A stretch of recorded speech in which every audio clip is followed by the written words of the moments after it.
Olá, meu nome é Igor, sou professor de História, Igor Prúcoli. Eu trabalho na rede privada no estado do Espírito Santo. A gente vai conversar aqui um pouquinho sobre o texto do professor João Paulo Pimenta, da USP. O texto trata da nossa independência, né? O título do texto Existiu uma independência do Brasil? E ele já começa dizendo que sim, né? Ele define que sim. E claro, houve mesmo, né? Para tratar desse sim, houve a nossa independência, ele defende 4 pontos no texto dele, e ele vai dizer, por exemplo, no primeiro ponto, que a nossa independência se dá dentro de um processo. A gente tem ali na segunda metade do século XVIII, né, o avanço das ideias liberais pelo mundo. Essas ideias liberais chegam ao Brasil, a gente tem uma série de movimentos emancipacionistas ali no final do século XVIII. A gente tem a Inconfidência Mineira, a famosa Inconfidência Mineira de Tiradentes. A gente tem a famosa Conjuração Baiana, né, a Revolta dos Alfaiates, né, a Revolução dos Búzios, na Bahia. E em 1817 a gente tem a Revolução Pernambucana, né, que também é um movimento de caráter liberal, é um movimento de caráter emancipacionista, e nesse sentido está relacionado ao processo de independência do Brasil. Aproveitando o ensejo da Revolução Pernambucana de 1817, a gente pode falar que vivíamos num contexto da família real presente aqui no Brasil, né? A família real havia fugido, por assim dizer, grosseiramente falando, né, da expansão napoleônica, veio para o Brasil, e para o Caio Prado Júnior a nossa independência nasce ali, né, em 1808, por conta da abertura dos portos às nações amigas, acabando com o Pacto Colonial. Esse braço econômico da dominação portuguesa, né, o Pacto Colonial, ele acaba, e é claro, isso significa que a gente está dentro de um processo de independência. Além disso, né, a gente pode dizer o seguinte, né, para muita gente que não, o Brasil continua sendo uma espécie de colônia, sai da dominação de Portugal e passa para a dominação britânica, para a dominação norte-americana. Isso não faz muito sentido, né? Porque o Brasil se enquadra com a independência dentro do cenário internacional e passa a ser um jogador dentro desse cenário internacional. O que significa a palavra independência? No sentido, né, da independência do Brasil, como a gente está tratando, significa a capacidade de tomar decisão de acordo com o seu interesse, de acordo com a sua conveniência, né? Então o Brasil estava sob domínio de Portugal, torna-se independente e agora, dentro do cenário internacional, vai se adaptar a esse cenário internacional e vai buscar aliados dentro desse cenário internacional. Como eu disse, passa a ser um jogador ativo, né? E não dominado e submetido como foi, né, durante a dominação portuguesa, ok?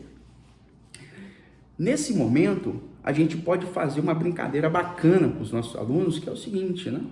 Somos independentes? O que significa essa independência, né? A nossa autodeterminação, né? A nossa independência não só política, como econômica, né? A nossa inserção nesse cenário internacional como um jogador ativo. A capacidade de tomar, mais uma vez, decisão de acordo com os nossos interesses e conveniências, ok? Uma coisa importante, né, na hora de brincar com os nossos alunos, então, é definir os conceitos ali, né, do que é independência, do que é Estado, do que é nação, e o Brasil se torna um Estado, né, e, pela terceira vez, como um jogador ativo, tá bom? Enfim, o que a gente pode, né, brincar? Com o que mais a gente pode brincar quando a gente estiver trabalhando sobre a temática da nossa independência? A ideia de independência como história, como objeto de estudo, né? E mais do que isso, a independência como memória.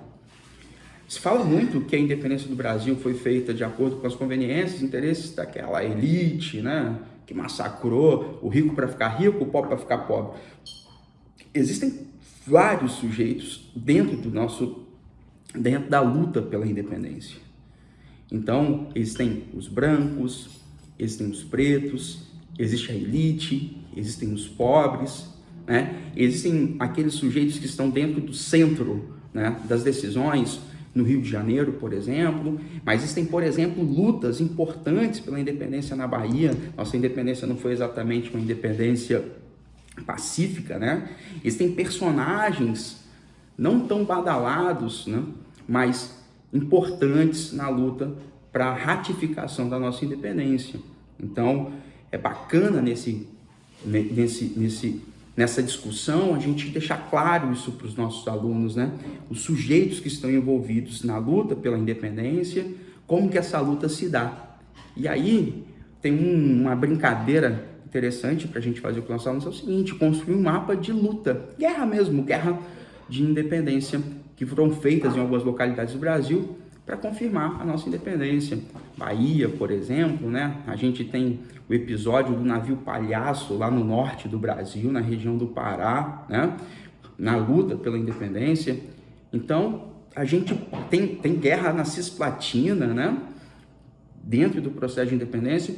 Então, a gente pode construir um mapa localizando ali essas lutas pela independência. E, enfim, a gente pode trabalhar o conceito de história, como eu disse para vocês agora há pouco, e a gente pode trabalhar a independência no sentido da memória. Aí é bacana falar sobre o que é memória, conceituar o que é memória e pedir para os alunos, né, se organizarem dentro desses conceitos, história e memória. Um abraço, até a próxima, espero que o vídeo tenha sido proveitoso, até mais.